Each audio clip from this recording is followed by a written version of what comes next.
قمر جمیل کی تصنیف جدید ادب کی سرحدیں، جلد اول، مضمون نمبر 6، جس کا عنوان ہے لیوی اسٹراس اور ساختیاتی بشریات۔ 18ویں صدی سے اساطیر کی اہمیت کم ہونے لگی تھی۔ دنیا بھر میں تصوف، سوریت، مسٹسزم، صوفیانہ افکار اور اساطیری فکر کا زور کم ہونے لگا۔ عقلیت پسندی، روشن خیالی اور سماجی علوم کا چرچا بڑھنے لگا۔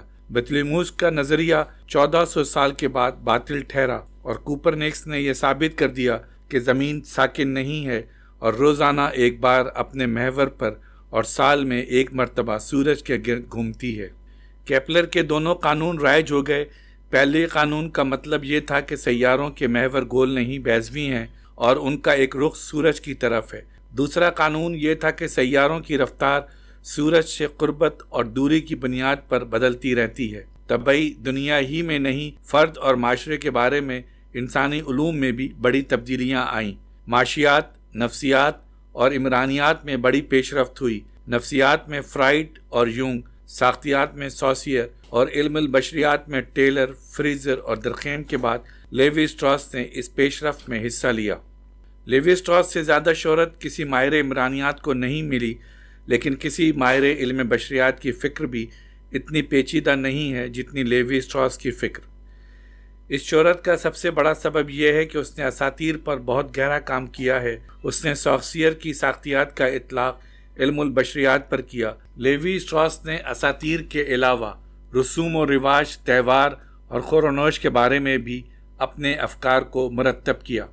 دراصل لیوی اسٹراس نے اساطیر کے بارے میں جدید ذہن کو سب سے زیادہ متاثر کیا ہے۔ اس کے ساتھ مشکل یہ ہے کہ وہ ایک جدلیاتی طرز فکر کا مفکر ہے، یعنی شروع میں وہ جو ایک پوزیشن اختیار کرتا ہے اسے آگے جا کر خود ہی رد کر دیتا ہے۔ اس کی تحریر کا خلاصہ پیش کرنا مشکل ہے، اسی طرح اس کا حوالہ دینا بھی آسان نہیں۔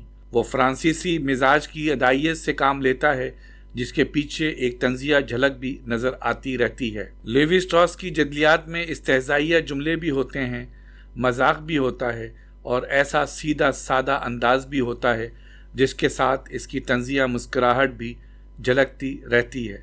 اس طنزیہ مسکراہٹ میں میلیشیس مسکراہٹ کا انداز ہوتا ہے۔ ایسا لگتا ہے کہ دلیل کی قوت کو اپنے خیال ثابت کرنے کے لیے نہیں بلکہ مخاطب پر اپنی فوقیت جتانے کے لیے بھی استعمال کیا جا رہا ہے۔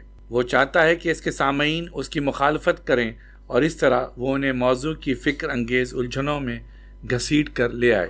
تو آئیے آج ہم اپنی گفتگو درمیان ہی سے شروع کر دیتے ہیں، یعنی ٹرسٹریز ٹراپیکیز سے۔ یہ کتاب علم بشریات کے بارے میں نہیں ہے بلکہ ایک ماہر بشریات کی سوانح حیات ہے، انٹیلیکچوئل سوانح حیات۔ اس کتاب کا مرکزی حصہ بشریات کے سلسلے میں فیلڈ ورک کے متعلق ہے۔ دوسری بات یہ ہے کہ اس کتاب کا بیان تاریخ وار نہیں ہے، یعنی کرونالوجیکل آرڈر میں نہیں ہے، بلکہ مصنف مجموعی طور پر اپنی زندگی کا جائزہ لیتا ہے۔ کبھی آگے کے واقعات بیان کرتا ہے، کبھی ان واقعات کو بیان کرتا ہے جو گزر چکے ہیں۔ وہ وسطی برازیل کے سفر کا حال بیان کر رہا ہے۔ یہ سفر اس نے مقامی باشندوں کے حالات معلوم کرنے کے لیے کیا تھا۔ کتاب سے ظاہر ہوتا ہے کہ اسے یہ فیلڈ ورک پسند نہیں ہے، چنانچہ اپنے اس تحقیقی سفر میں اس نے اپنے موضوع یعنی نسلی جغرافیہ کے بارے میں کم سے کم تحقیقات کی ہیں۔ وہ ان دیسی لوگوں کی زبان سیکھنے کی بھی کوشش نہیں کرتا اور نہ ان لوگوں کے ساتھ اتنی دیر ٹھہرتا ہے کہ ان کے کلچر کا بنظر غیر مطالعہ کر سکے۔ وہ وحشی اقوام سے دور ہی رہتا ہے۔ لیوی اسٹراس کو یہ شدید احساس رہتا ہے کہ فرانسیسی وہ پہلی قوم ہے جس نے دوسری قوموں کا مطالعہ کرنا شروع کیا۔ فرانسیسیوں کے بارے میں وہ کہتا ہے کہ فرانسیسی وہ پہلی قوم ہے جو دوسروں کی نگاہ سے اپنا مطالعہ کرنا چاہتی ہے۔ وہ کہتا ہے کہ ہم ایک استثناء ہیں جو مختلف قوموں کے کلچر میں دلچسپی رکھتے ہیں، چونکہ ہمیں بنیادی طور پر کلچر میں دلچسپی ہے۔ ہم یہ جاننا چاہتے ہیں کہ متمدن زندگی کا حاصل کیا ہے، ویسے ہم یہ سمجھتے ہیں کہ ہمارے کلچر کا کوئی مفہوم نہیں ہے۔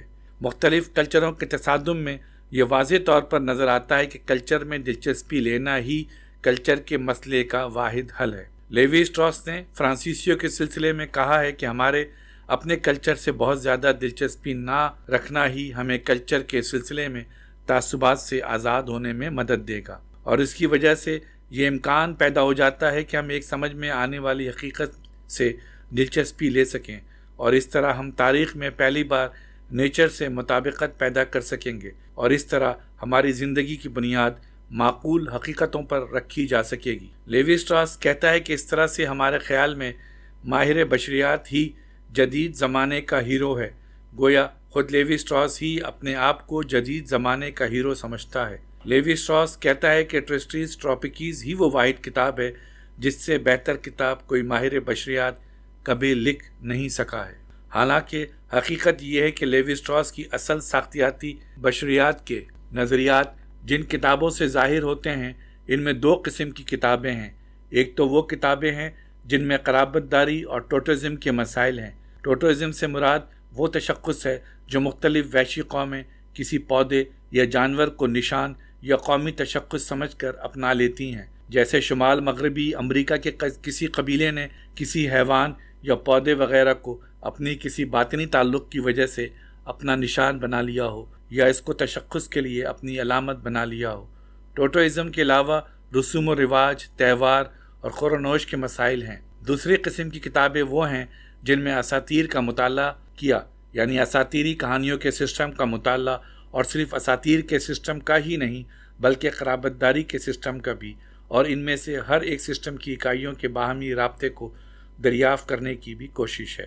جب ہم اساطیری کہانیوں کی علامتی عناصر کا تجزیہ کرتے ہیں تو یہ سمجھتے ہیں کہ یہ متعین علامتیں ہیں اور یہ کہ ان کی ایک سے زیادہ تعبیریں ممکن ہیں، لیکن لیوی اسٹراس یہ بتاتا ہے کہ اصل صورت یہ ہے کہ اسطور میں جب کوئی علامت آتی ہے تو اسطور میں اس کے مقام کے مطابق معنی متعین ہوتے ہیں اور خود سسٹم سے یہ ظاہر ہو جاتا ہے کہ اس علامت کے معنی کیا ہیں۔ جس طرح ڈرامے میں کردار کے معنی ڈرامین کے باطن ہی سے متعین ہوتے ہیں اور کردار کو سمجھنے کے لیے ہمیں ڈرامے سے باہر دیکھنے کی ضرورت نہیں ہوتی۔ جس طرح ساختیات کا بانی سوسیئر ہے، اسی طرح بشریات پر ساختیات کا اطلاق لیوی اسٹراس نے کیا ہے، لیکن ساختیات کے اطلاق سے لیوی اسٹراس کو یہ فائدہ ہوا ہے کہ اس کا نام بھی تمام علمی حلقوں میں زیر بحث آیا، اور اب یہ بتانا مشکل ہے کہ ساختیات کی وجہ سے لیوی اسٹراس کی شہرت ہوئی یا لیوی اسٹراس کی وجہ سے ساختیات کی۔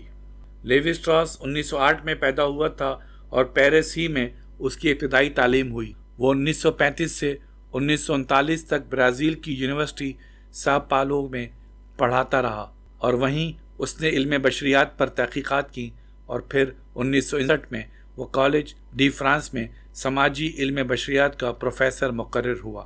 لیوی اسٹراس سوسیئر کی ساختیت سے بہت متاثر ہوا تھا، چنانچہ اس نے اپنی تحقیقات میں سوسیئر ہی کا طریقہ کار اختیار کیا۔ 1949 میں اس کی کتاب قرابت داری کا بنیادی اسٹرکچر شائع ہوئی تھی، پھر ساختیاتی بشریات کی 2 جلدیں شائع ہوئیں۔ سوال یہ ہے کہ لیوی اسٹراس اساطیر پر اس قدر غور کیوں کر رہا تھا؟ اس کی وجہ یہ تھی کہ وہ یہ جاننا چاہتا تھا کہ انسان کے ذہن کا بنیادی اسٹرکچر کیا ہے۔ اس نے خود کہا ہے کہ اسطور کے ساختیاتی نمونے سے یہ ظاہر ہوتا ہے کہ انسانی ذہن کا بنیادی اسٹرکچر کس نوعیت کا ہے۔ اس اسٹرکچر سے یہ ظاہر ہو سکتا ہے کہ انسان اپنے ادارے انسٹیٹیوشنز کس طرح تشکیل دیتا ہے، کس طرح زیور یا اوزار وغیرہ آرٹیفیکٹس بناتا ہے، اور کس طرح اپنے مختلف علوم کی ہیئت کی تشکیل کرتا ہے۔ ساختیات کی وجہ سے شاعری کو سمجھنے میں اس قدر مدد نہیں ملی جتنی فکشن اور اساطیری کہانیوں، کتھا کہانیوں اور دیو مالاؤں کو سمجھنے میں مدد ملی ہے۔ شاعری میں تو لفظوں کا در و بست، اظہار کی خوبصورتی اور انداز بیان بھی اہمیت رکھتا ہے، لیکن شاعری سے زیادہ اساطیری کہانیوں میں کہانی کی اصل اہمیت ہوتی ہے۔ اس لیے اساطیری کہانیوں کا ترجمہ کرنا بھی نسبتاً آسان ہوتا ہے۔ ترجمے میں مت یا اسطور کی اصل اہمیت ختم نہیں ہوتی، چونکہ مت یا اسطور کے ترجمے میں کہانی بہرحال رہتی ہے۔ مت میں نہ اسلوب اہمیت رکھتا ہے، نہ الفاظ کی موسیقیت اہمیت رکھتی ہے، بلکہ جیسا کہ خود لیوی اسٹراس نے ساختیاتی بشریات میں بیان کیا ہے، مت بنیادی نوعیت کی وہ زبان ہے جس کا معنیاتی فنکشن لسانی اظہار کی کھردری سطح کے ساتھ چلتا رہتا ہے۔ لیوی اسٹراس کا خیال تھا کہ کلچر کی بنیادی جڑیں اساطیری کہانیوں میں ہوتی ہیں، چنانچہ مت کے تجزیے سے وہ انسانی ذہن کی اصل نوعیت تک پہنچنا چاہتا تھا۔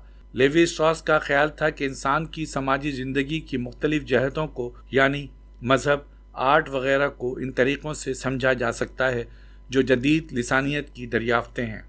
لیوی اسٹراس نے جو ساختیاتی بشریات کا بانی ہے، اپنی کتاب ٹرسٹریس ٹراپیکیز میں اپنی 3 محبوباؤں کا ذکر کیا ہے، ایک علم ارضیات، دوسری محبوبہ اشتراکیت اور تیسری تحلیل نفسی۔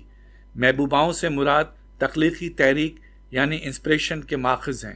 اس طرح لیوی اسٹراس یہ کہنا چاہتا ہے کہ یہ 3 ماخذ ہیں جن سے اس کے خیالات جنم لیتے ہیں۔ یہ نہیں کہ ان خیالات کی نوعیت کیا ہے، ان کی نوعیت تو ساختیاتی طریقہ فکر سے تعلق رکھتی ہے۔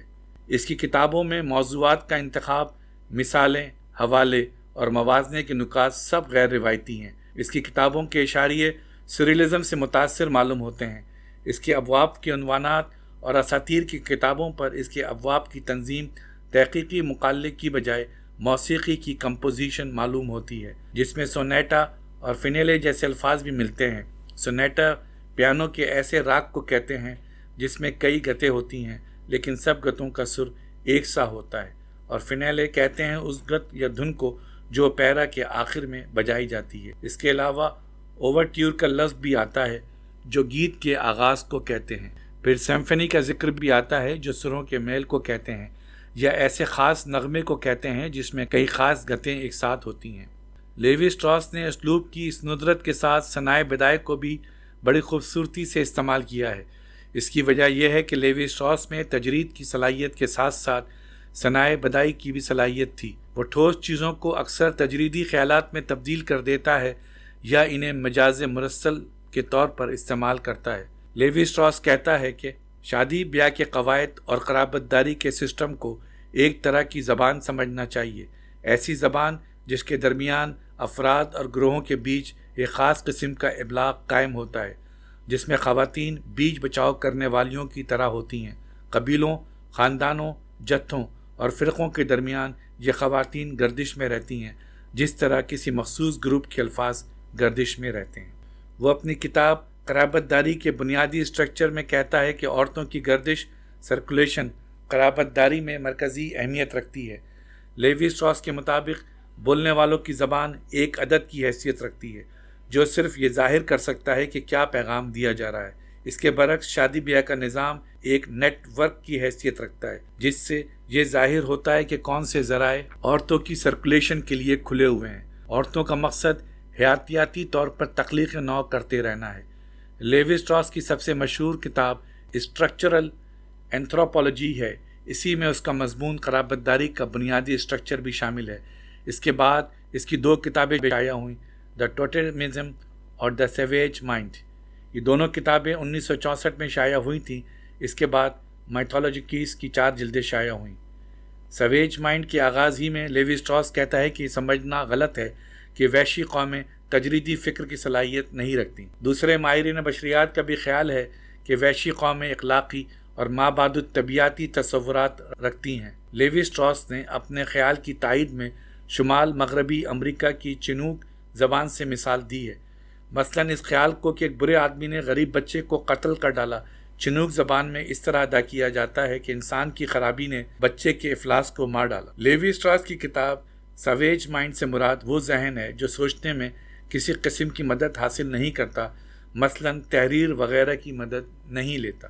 لیوی اسٹراس نے اپنی کتاب مائتھولوجیکیز میں امریکی انڈین اساطیر کی 800 سے زیادہ اساطیر کا تجزیہ کیا ہے اور دوسری اساطیر کے ساتھ ان اساطیر کا مقابلہ بھی کیا ہے۔ اساطیر کا یہ پورا پھیلا ہوا جال اتنا باریک ہے کہ ان اساطیر کو ایک دوسرے سے جدا نہیں کیا جا سکتا۔ ایک امریکی ماہر بشریات پال راڈن نے 4 اساطیر کا ایک مجموعہ شائع کیا تھا۔ راڈن نے یہ اساطیر وحشی قوموں سے لے کر جمع کی تھیں۔ لیوی اسٹراس کی رائے ہے کہ اس میں چوتھی اسطور قابل غور ہے۔ یہ اساطیر اس سے بھی زیادہ ایک دوسرے سے ملی ہوئی ہیں جتنی راڈن نے سمجھا تھا۔ لیوی اسٹراس نے راڈن کی 4 اساطیر سے دلچسپی لی ہے۔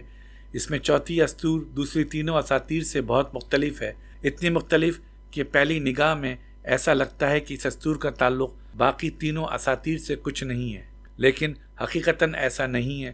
لیوی اسٹراس نے اس اسطور کا خلاصہ بھی اس طرح پیش کیا ہے۔ ایک یتیم بچہ اپنے باپ کی طرح شکار میں اچھی خاصی مہارت رکھتا تھا اور گاؤں کے آخری حصے میں اپنی دادی کے ساتھ رہتا تھا۔ گاؤں کے مکھیا کی لڑکی کی نگاہ جب اس پر پڑی تو وہ لڑکے پر عاشق ہو گئی اور سوچنے لگی وہ مجھ سے چھیڑ کرے گا یا نہیں، آزادیاں لینے کی کوشش کرے گا یا نہیں، پیار بھرے لفظ بولے گا یا نہیں۔ لڑکا بھی کچھ ناپختہ کار تھا، چنانچہ اس نے بھی لڑکی سے ایک لفظ نہیں کہا، اور ادھر لڑکی کی بھی ہمت نہیں پڑ رہی تھی کہ کچھ بولے۔ اس طرح وہ عشق میں مبتلا رہی، آخر کار بیمار پڑ گئی اور پھر مر گئی۔ اس کی قبر پر مٹی کا ڈھیر جمع کر دیا گیا تاکہ کوئی چیز اس کی قبر میں گھس نہ سکے۔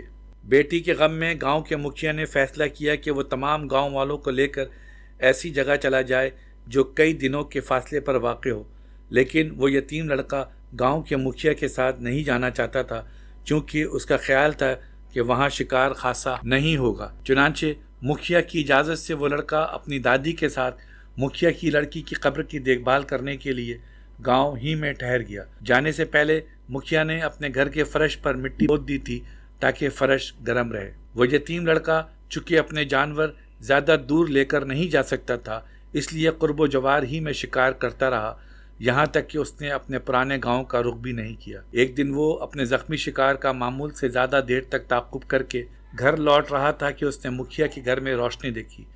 چنانچہ جب وہ مکھیا کے گھر میں داخل ہوا تو اسے مکھیا کی لڑکی کی روح نظر آئی۔ تب اس روح نے اسے بتایا کہ اس کے مرنے کی اصل وجہ کیا تھی۔ پھر افسوس کرتی رہی کہ اب تک اس کی روح وہاں نہیں پہنچ سکی جہاں مرنے کے بعد روحیں چلی جاتی ہیں۔ مکھیا کی لڑکی کی روح نے اس سے کہا، جب تم نیند سے بوجھل آنکھوں کے ساتھ لیٹ جاؤ گے تو یہ محسوس کرو گے کہ کوئی چیز تمہارے جسم پر رینگ رہی ہے، لیکن یہ کیڑے نہیں ہوں گے۔ تم انہیں مسلنے کی کوشش نہ کرنا اور نہ جسم کھجانے کی کوشش کرنا۔ غرض یہ کہ راتیں مشکل سے کٹتی تھیں، لیکن وہ یتیم لڑکا آزمائش میں پھر بھی کامیاب رہا۔ چنانچہ جو روحیں اسے تنگ کر رہی تھیں، آخر کار انہوں نے اس یتیم لڑکے کو چھوڑ دیا۔ اس طرح وہ مکھیا کی لڑکی کو زندہ کرنے میں کامیاب ہو گیا۔ پھر وہ مکھیا کی لڑکی کو زندہ کر کے اپنے گھر لے آیا اور اس سے بیاہ کر لیا۔ جب اس کی اطلاع گاؤں والوں کو ملی تو وہ لوٹ آئے۔ اس نوبہتہ بیوی کا ایک لڑکا پیدا ہوا، اور جب وہ لڑکا تیر چلانے میں ماہر ہو گیا تو اس نے اپنی بیوی سے کہا، میں ابھی بوڑھا نہیں ہوا ہوں اور خاصے عرصے میں اس دھرتی پر زندہ رہوں گا۔ میں اس طرح نہیں مروں گا جیسے تم مر گئی تھیں، بس میں سیدھے اپنے گھر جاؤں گا۔ اس کی بیوی نے کہا، میں بھی تمہارے ساتھ چلوں گی۔ پھر یہ دونوں بھیڑیے بن گئے اور زمین کے اندر رہنے لگے، اور جب کوئی انڈین وحشی روزے کے بعد دعا کرتا تو دونوں دعا دینے کے لیے زمین کے اوپر آ جاتے۔ لیوی اسٹراس کہتا ہے کہ اساطیر کا تجزیہ ایک کے بعد ایک نہیں ہونا چاہیے، بلکہ متعلقہ اساطیر کے گروپ کا ایک حصہ سمجھنا چاہیے۔ راڈن کے مجموعے کی پہلی اسطور کا ترجمہ کچھ اس طرح ہوگا: ایک سردار کا بیٹا مقدس ارواح سے قوت حاصل کرنے کے لیے روزے رکھا کرتا تھا، یہاں تک کہ کچھ عرصے کے بعد ان ہستیوں میں اور سردار کے بیٹے میں دوستانہ تعلقات قائم ہو گئے۔ ایک دن سردار کے بیٹے کو بتایا گیا کہ ایک پارٹی لڑائی کے لیے جا رہی ہے، لیکن اس کا ذکر کسی سے نہیں ہونا چاہیے۔ اس کے باوجود سردار کے بیٹے نے یہ بات اپنے دوست سے کہہ دی، چنانچہ دونوں جا کر لڑائی پر جانے والی پارٹی میں مل گئے۔ جنگ میں یہ دونوں بڑی بہادری سے لڑے، اور جب لوٹے تو ان کے اعزاز میں بڑی ضیافت کی گئی۔ یہ دونوں بڑے نامور سپاہی بن گئے اور ان دونوں نے شادی کر لی اور گاؤں سے دور اپنے اپنے گھروں میں جا کر رہنے لگے۔ لیکن جب کبھی یہ دونوں گاؤں میں آتے تو ان کی بڑی عزت کی جاتی، کیونکہ ان کے گاؤں والوں کو بہت فائدہ پہنچا تھا۔ ایک دن جب وہ گاؤں والوں کی خاطر کسی مہم پر جا رہے تھے، ان کا تعاقب کیا گیا اور انہیں قتل کر دیا گیا۔ مرنے کے بعد ان کی روحیں اپنے گاؤں میں واپس آئیں تو یہ دیکھ کر انہیں بہت صدمہ ہوا کہ کوئی ان کو دیکھ نہیں سکتا۔ وہ ان 4 راتوں کے جشن میں بھی شریک رہے جو ان کی یاد میں منایا گیا۔ سردار کے بیٹے کا دوست اتنا غمگین ہوا کہ اس نے فیصلہ کیا کہ ہمیں واپسی کا راستہ تلاش کر لینا چاہیے۔ مکھیا کے بیٹے نے کہا کہ بے شک وہ ایسا کر سکتے ہیں، بشرطے کہ وہ سفر کی آزمائشوں میں کامیاب ہو جائیں۔ چنانچہ وہ سفر کر کے پہلی روح کے گاؤں میں پہنچے، جہاں ان کا خیر مقدم خوبصورت مردوں اور خوبصورت عورتوں نے کیا، اور ساری رات ان کے اعزاز میں رقص ہوتا رہا۔ مکھیا کے بیٹے نے بہرحال اپنے دوست کو آگاہ کیا کہ خبردار ان کے ساتھ رقص کے لیے کھڑے نہ ہونا۔ بہرحال یہ تماشا مسلسل 4 راتوں تک چلتا رہا۔ پھر رقص کی یہ راتیں تینوں دیہاتوں میں دہرائی گئیں۔ ہر رات رقاصوں اور رقاصاؤں کے ساتھ رقص میں شریک نہ ہونا زیادہ کٹھن لگتا تھا۔ آخرکار یہ کامیاب ہو گئے اور دھرتی کے بنانے والے کے گھر تک پہنچ گئے۔ دھرتی کے بنانے والے نے پوچھا، تم لوگ کہاں رہنا چاہتے ہو؟ انہوں نے کہا، اپنے پرانے گاؤں میں۔ چنانچہ